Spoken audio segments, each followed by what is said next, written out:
اور بہت بری صورتحال ہے. جو ان کے آرمی چیف نے کہا تھا وہ لگ رہا ہے کہ اس پر عمل کر رہے ہیں. انہوں نے کہا تھا کہ اب ہمارا فوکس غزہ پر ہے اور ہم مزید ہم لوگ کو تیز کریں گے.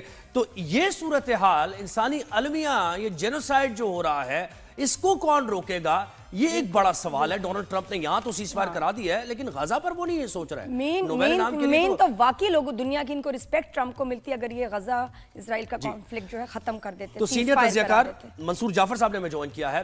منصور صاحب بہت شکریہ، آپ نے ہمیں وقت دیا. سر یہ بتائیں کہ غزہ کا معاملہ تو جو کا تو ہے، بلکہ زیادہ ایگریشن سے اسرائیل وہاں پر اٹیک کر رہا ہے، لوگوں کو مار رہا ہے.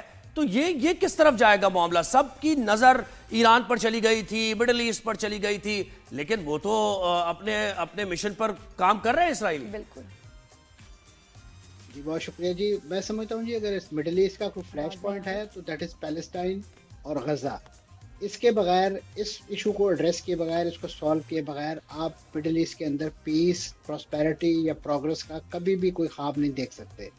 یہی وجہ ہے کہ اس وقت جو سب سے زیادہ میں سمجھتا ہوں جو کیجویلٹی سفر کی ہے اس ایران اور اسرائیل کی مدبھڑ میں، جس میں یقیناً امریکہ بذات خود شامل ہو گیا تھا، تو وہ غزہ کے ایشو کو ہوئی. تقریباً یہ 12 دن کی جنگ میں اسرائیل نے صرف اور صرف ان کے نام نہاد جو امدادی مراکز ہیں خوراک کے لیے، وہاں پہ جمع ہونے والے خوراک کے حصول کے لیے، کھانے کے حصول کے لیے تقریباً 600 لوگوں کو جو ہے 12 دنوں کے اندر جو ہے وہ شہید کر چکا ہے. یہ ایک بہت بڑا فگر ہے اور میں سمجھتا ہوں ایک لمحہ فکریہ ہے. اور یہ کوئی کمبٹنٹ نہیں تھے، کوئی لڑنے نہیں گئے تھے. یہ تو بیچارے اپنے جسم اور روح کا رشتہ برقرار رکھنے کے لیے وہ جو مٹھی بھر ان کو کھانا وہاں فراہم کیا جاتا ہے اس کے حصول کے لیے گئے ہوئے تھے. یہ سب لوگ اپنے ہاتھوں میں بالٹیاں اور مختلف برتن لے کر جاتے تھے، لیکن واپسی پہ لوگ ان کو اپنے کندھوں پہ ان کی لاشیں اٹھائے جو ہے وہ جو ایڈ ہے وہ بھی ایک ٹریپ تھا. یا یہ کہ ایڈ تو کیا، جو بھی بیچارے یہ جاتے ہیں اپنے اناج لینے، یہ ایک ٹریپ ہے. ان کو پتہ ہے کہ اوپن میں آئیں گے اور ہم ان کو جو ان کا نشانہ جو ہے کو بنا سکتے ہیں. جی اس میں وہ سارے نہتے ان آرمڈ ہوتے ہیں، کسی قسم کا ان کے پاس کوئی اسلحہ، کوئی حتیٰ کہ ڈنڈا تک کسی کے ہاتھ میں نہیں ہوتا. تو یہ بنیادی طور پہ میں سمجھتا ہوں اسرائیل کی ایک جو ظلم اور جارحیت ہے. اور اس طریقے سے اس وقت امریکہ کا اس پہ خاموش رہنا، اور یہ ڈونلڈ ٹرمپ صاحب کا وہ جو ابتدائی بیان تھا جب وہ صدر بنے تھے کہ میں جو نئی جنگیں شروع نہیں کروں گا، میں جنگ بندی کرواؤں گا، اور خاص طور پہ انہوں نے بڑا جلدی میں جو ہے غزہ کے اندر جنگ بندی کا ایک اعلان کروایا. وہ بھی ایک ٹریپ تھا کہ جس کے تحت فوری طور پہ جو مزاحمتی تنظیمیں ہیں انہیں پریشر میں لا کے اپنے کچھ قیدی رہا کروانا تھا.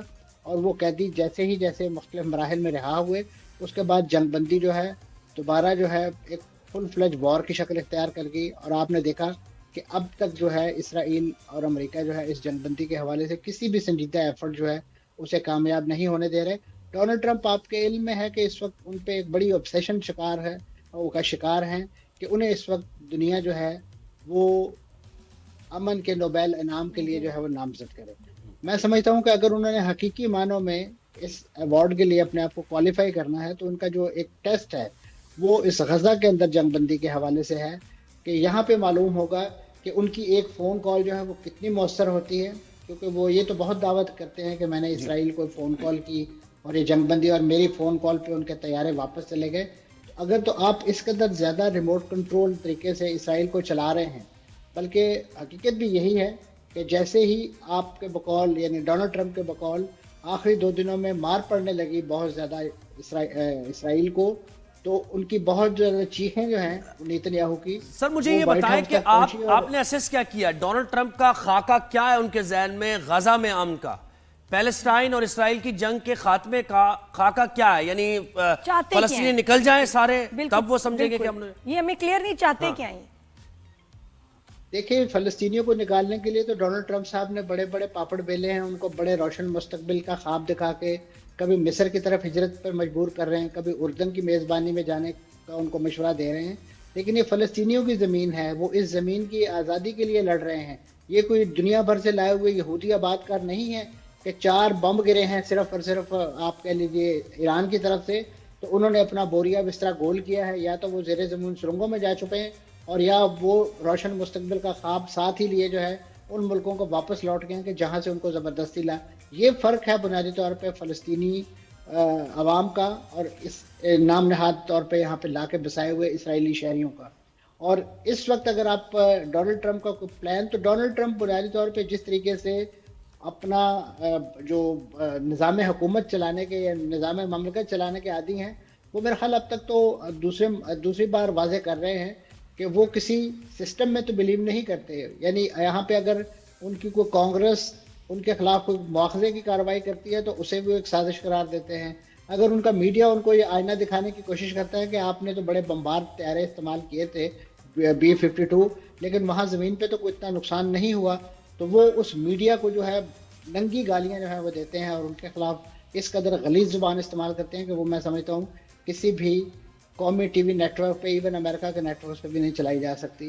तो ये उनका एक अंदाज़े हुक्मरानी है। एक दिन पहले जो है उनको दुनिया का जो सबसे अच्छा और सबसे साफ शफाफ आदमी जो है वो एलन मस्क लगता है, अगले ही दिन उनको लगता है कि ये दुनिया का सबसे गलीज और बदतरीन आदमी सही है। बात है। तो इस तरह की मुतलव्वन तबीयत के सदर जो हैं, अगर आप उनसे कोई एक एजेंडा डिमांड करें या उनसे एक रोड मैप डिमांड करें, वो तो बेसिकली एक जैसे कहना चाहिए एक थर्ड क्लास जो आड़तिया होता है ना, कि अगर महंगाई हुई है तो माल समेट लो, माल इकट्ठा कर लो, उनका तो ये तरीका वारदात है। नहीं, अब कि जहाँ वो क्रेडिबिलिटी देखते हैं रही भी नहीं इनका अपना मीडिया। इस वक्त आप सर देखें कि यूएस में कितना एंटी ट्रंप हो गया है कि ट्रंप कह रहे हैं अपने मीडिया को, अपने चैनल्स को कि ये तो झूठे हैं, फेक न्यूज दे रहे हैं, फेक मीडिया। आप मतलब एक प्रेसिडेंट अपने मीडिया को कह रहा है, जो कि और फिर इसका मतलब ये कितने स्ट्रांग है। अगर अपने मीडिया को कंट्रोल नहीं कर सकते तो ये एक्चुअली कितने स्ट्रांग है और इनको कितने नॉन सीरियस तरीके से इनके अपने लोग और मीडिया ट्रीट कर रहा है कि भाई ये तो जोक है, जो कुछ कहते हैं करते कुछ तो है। हालत ये है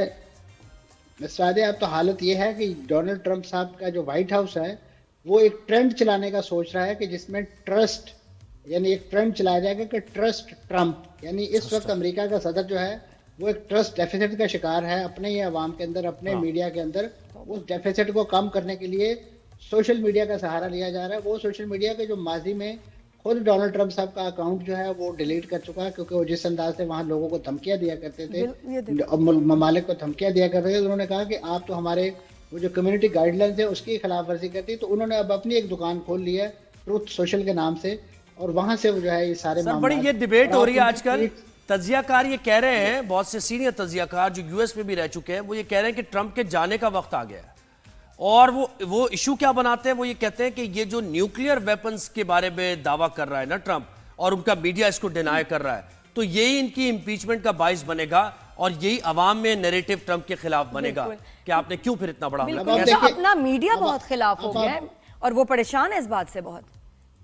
देखिए जी, उनके जो अपने स्टेट ऑर्गन हैं, उनकी जो इंटेलिजेंस चीफ थी तुलसी गबार्ड, जब उन्होंने इससे पहले ये बयान दिया कि एक माह पहले बयान दिया कि हमारी जो इंटेलिजेंस रिपोर्ट ये कहती है कि ईरान के पास जौहरी हथियार नहीं है, बिल्कुल, तो उन्होंने उस रिपोर्ट को भी मुस्तरद कर दिया। अब दोबारा जब उसी इंटेलिजेंस रिपोर्ट ने जो लीक हुई है बुनियादी तौर पे, जो कांग्रेस को सबमिट की गई है और वहां से मीडिया को लीक हुई है, उसमें जब कहा गया कि इस वक्त है वो एक मुख्तलिफ मौक़िफ़ पेश किए गए, तो डोनाल्ड ट्रंप साहब जो है उस रिपोर्ट को दुरुस्त मान रहे हैं। यानी एक रिपोर्ट जो उनके मौक़िफ़ के खिलाफ जाए उसको वो दीवार से दे मारते हैं, और दूसरी रिपोर्ट जो है उसको वो लहरा के जिस तरीके से वो अपने दस्तखत वाली फाइलें इंतहाई भोंडे अंदाज में अपने एग्जीक्यूटिव ऑर्डर साइन करने के बाद दिखाते हैं। तो ये उनका तरीका हुक्मरानी है, ये दुनिया मकाफात अमल है ना। ये बाइडन को जिस तरह ठट्ठा किया करते थे उनकी उम्र के हवाले से या उनकी ज़हनी हालत के हवाले से, तो आपने लेटली देखा होगा खुद भी 2 बार जहाज की सीढ़ियों से ठुड्डा खाते हुए दुनिया बिल्कुल ऐसे। जी अच्छा, मुझे ये बात बताएं कि इसराइल के बारे में जो बयान ट्रंप के आ रहे हैं ये भी बड़े हैरान कुन है।